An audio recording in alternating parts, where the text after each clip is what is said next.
जय श्री कृष्णा। दो साथी टीवी चैनल पर आपका हार्दिक स्वागत है। आइए आज बात करते हैं बिना तोड़ फोड़ के घर के सारे वास्तु दोष आप स्वयं दूर कैसे कर सकते हैं। जानिए सरल उपाय के माध्यम से। यदि आपके घर में किसी भी तरह का वास्तु दोष है तो आज मैं आपको जो 20-21 टिप्स बताने जा रहा हूँ उनको काम में लेकर के आप अपने घर के सारे वास्तु दोष दूर कर सकते हैं। इसलिए मैं आपसे निवेदन करना चाहूँगा कि वीडियो को पूरा सुने बिना आप उन टिप्स से वंचित रह जाएंगे। इसलिए जब तक वीडियो पूरा नहीं होता है तब तक एक एक शब्द को ध्यान से सुनिएगा। पहली जो मैं टिप्स बताने जा रहा हूँ कि घर में वास्तु दोष होने से व्यक्ति को कई तरह की परेशानियों का सामना करना पड़ता है और उनको कैसे ठीक किया जा सकता है ये मैं आपको बताना चाहता हूँ।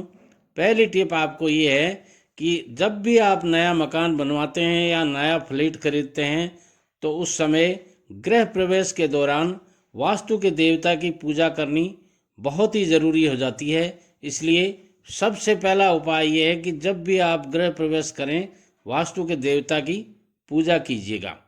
दूसरा उपाय है कि घर से वास्तु दोष को दूर करने के लिए मुख्य प्रवेश द्वार के ऊपर स्वस्तिक का चिन्ह जरूर लगाएं। यहीं से सबसे पहले नकारात्मक ऊर्जा प्रवेश करती है और स्वस्तिक का चिन्ह घर के मालिक के हाथ की एक बिलनांद होती है जिसको एक बिलान बोलते हैं, या लगभग 8 से 9 इंच का एक स्वस्तिक जरूर बनाइएगा तो वो सही रहेगा। अब बात करते हैं तीसरा जो उपाय बताने में जा रहा हूँ उसके बारे में। तो उसमें ये है कि घर के मुख्य दरवाजे के दोनों तरफ अशोक के पेड़ जरूर लगाइए। इससे सुख और शांति आती है। इसके अलावा ऐसा करने से वंश की वृद्धि भी होती है। अगली बात आती है कि घर के प्रवेश द्वार पर घोड़े की नाल जो लोहे की होती है लगानी चाहिए। उससे वास्तु दोष दूर हो जाते हैं। मगर घोड़े की नाल लगाने के लिए आपको घोड़े की नाल गिरी हुई मिलनी चाहिए, तभी आप उसको लगा सकते हैं। ऐसे नहीं आप बाज़ार से खरीद के ला के लगा दें, वो काम नहीं करेगी।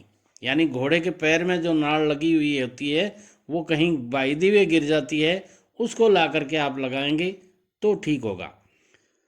अगली बात आती है कि जिस घर में गेंदे का पौधा या तुलसी का पौधा लगा हुआ होता है वहाँ कभी भी किसी तरह का वास्तु दोष उत्पन्न नहीं होता है। इसलिए यदि आपके घर में ये नहीं लगे हुए हैं तो तुलसी का पौधा ज़रूर लगवा लीजिएगा। गेंदे का पौधा भी आप लगा सकते हैं। घर में बने मंदिर में नियमित रूप से घी का दीपक जलाने से भी नकारात्मक ऊर्जाएं घर के अंदर प्रवेश नहीं करनी होती हैं। इसलिए हमेशा सुबह और शाम दोनों वक्त पूजा के टाइम आप घी का दीपक जरूर जलाइएगा। सुबह पूजा के दौरान शंख बजाने से भी नकारात्मक ऊर्जा घर से बाहर निकल जाती है। घर में झाड़ू को हमेशा उचित स्थान पर रखना चाहिए और इस बात का ध्यान भी रखना चाहिए कि कभी भी झाड़ू को पैर से स्पर्श ना कीजिए। और इस बारे में मैं ये कहना चाहूँगा कि यदि झाड़ू से संबंधित झाड़ू को कैसे रखना चाहिए, झाड़ू को कहाँ रखना चाहिए, झाड़ू कब खरीदना चाहिए, झाड़ू में कितने प्रकार के शुभ और अशुभ बातें होती हैं, ये सारी देखने के लिए आप इसी चैनल पर एक वीडियो बनाया हुआ है, वो आप देख सकते हैं, पढ़ सकते हैं, सुन सकते हैं और फ़ायदा ले सकते हैं। अगली बात मैं कहना चाहूँगा कि ईशान कोण में कोई भी भारी वस्तु या कचरा न रखें। ऐसा करने से धन की हानि होती है। ईशान कोण घर का उत्तर और पूर्व का मेल होता है, वो होता है, इसलिए वो जगह बहुत ही साफ़ सुथरी होनी चाहिए। उस जगह पर आप तुलसी का पौधा लगा सकते हैं, उस जगह आप दूब लगा सकते हैं, उस जगह आप पानी का अंडरग्राउंड टैंक बना सकते हैं, कोई बोरवेल बना सकते हैं ईशान कोण की तरफ, और उसको बाग बगीचा लगा सकते हैं वहाँ खाली जगह है तो उस ईशान कोण को जितना आप शुद्ध और साफ रखेंगे उतना ही ईश्वरीय शक्तियाँ आपकी मदद करेंगी। अगली बात आती है कि घर के उत्तर दिशा में कभी भी स्टोर रूम ना बनाएं। यानी नॉर्थ साइड में कभी भी स्टोर रूम नहीं बनाइएगा। और अगर घर का मुख्य द्वार दक्षिण दिशा में है तो मुख्य द्वार पर श्वेतार्क गणपति की प्रतिमा जरूर लगानी चाहिए। इसके अलावा घर के मंदिर में देवताओं की मूर्तियां या तस्वीरों को आमने सामने नहीं रखना चाहिए।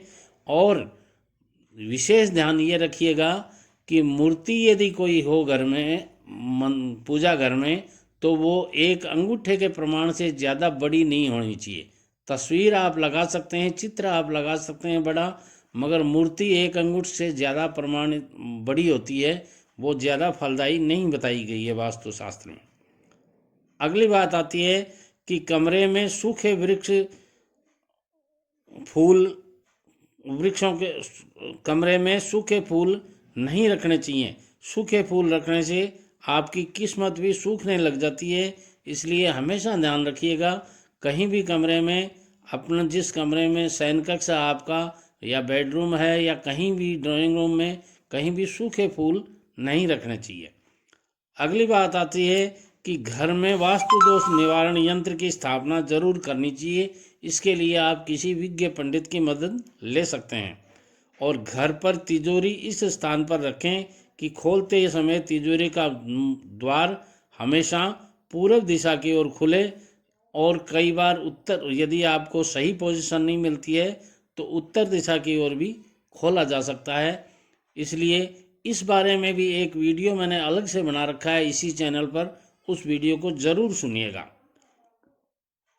इसके अलावा घर पर पूर्वजों की जो तस्वीर होती हैं वो हमेशा दक्षिण दिशा की दीवार पर लगाना चाहिए। भूलकर भी पूर्व दिशा या मंदिर में न लगाइएगा। यानी घर के जो बुजुर्ग अपने पूर्वज थे, उनके चित्र होते हैं, वो आप दक्षिण की दीवार पर लगाइएगा। यानी उनका मुख, तस्वीर का मुख हमेशा उत्तर की तरफ होना चाहिए और आपके शयन कक्ष या दक्षिण पश्चिम की दिशा में नहीं होना चाहिए। अगली बात जो मैं बताना चाहता हूँ वो ये है कि घर में आईना आप जहाँ भी लगाएं वो पूर्व दिशा की दीवार पर होना चाहिए या उत्तर दिशा के दीवार पर होना चाहिए। यानी कहने का मतलब है कि आप जब भी आईने के सामने खड़े हों तो आपका मुख उत्तर में या पूर्व में होना चाहिए। इसके अलावा घर पर मोरपंख और गंगाजल जरूर रखना चाहिए। गंगाजल आप पूजा घर में रख सकते हैं। और जब भी घर में किसी भी प्रकार की कोई अशुद्धि हो जाती है, सूतक शावट जिसको बोलते हैं, उस समय पूरे घर में पानी के साथ गंगाजल मिला लें। क्योंकि घरों में गंगाजल कम रखते हैं लोग, इसलिए थोड़ा पानी मिला, 1 लोटा पानी ले लीजिए और उसमें 2 चम्मच गंगाजल की मिला करके पूरे घर में छिड़काव कर दीजिए, घर की शुद्धि हो जाएगी। इसलिए ये ज़रूर करना चाहिए। और मोरपंख, यानी मोरपंख जिसमें चांद दिखता हो, चांद वाला मोरपंख हो, वो घर में ज़रूर रखना चाहिए। इससे कृष्ण भगवान खुश होते हैं और वहाँ सदैव सुख की बंसी बजाते रहते हैं। मित्रों, ये थी आपको आज की वास्तुशास्त्र की जानकारी, जो बिना तोड़ फोड़ के यदि आप ये सारे उपाय घर में कर लेते हैं तो घर में आपकी किसी भी प्रकार का वास्तु दोष नहीं होगा। यदि फिर भी आपको इसमें कहीं कोई क्वारीज हो, आपको कोई क्वेश्चन पूछना हो, तो इसी चैनल पर मेरे इसी वीडियो में कमेंट्स के द्वारा आप पूछ सकते हैं और मैं वीडियो के द्वारा ही आपको जवाब देता हूं। वैसे मैंने वास्तु से संबंधित कई वीडियोज अपलोड किए हैं इस चैनल पर, आप उन सब को देख सकते हैं। पहले के जो वीडियोज हैं उनमें भी बहुत अच्छी जानकारियां हैं, आप उनका फ़ायदा ले सकते हैं। माताओं और बहनों से मैं पुनः निवेदन करना चाहूँगा कि यदि आपने मेरी चैनल सब्सक्राइब नहीं की है तो सब्सक्राइब करके बेल आइकन को ज़रूर दबा दीजिए, ताकि इस तरह की जानकारियाँ जो माताओं बहनों के लिए जाननी बहुत ज़रूरी हो जाती हैं, क्योंकि घर में 16 से 24 घंटे के बीच में कम से कम 16 से 24 घंटे माताएं और बहनें ही घर में रहती हैं।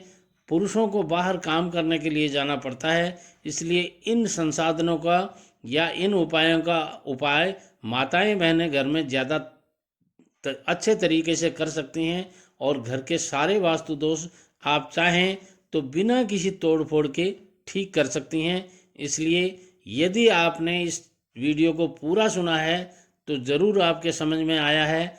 और इसके साथ मैं कहना चाहूँगा कि आपके जितने भी रिश्तेदार हैं उनमें ये वीडियो ज़रूर भेजिए, क्योंकि बहुत से लोग इस बात से परेशान रहते हैं कि घर में बहुत बड़ा वास्तु दोष है। ऐसा कुछ नहीं है, आपके घर में सब कुछ ठीक है। बस जो मैंने उपाय बताए हैं ये आप करते रहिएगा और सब ईश्वर भला करेगा। नमस्कार, जय श्री कृष्ण।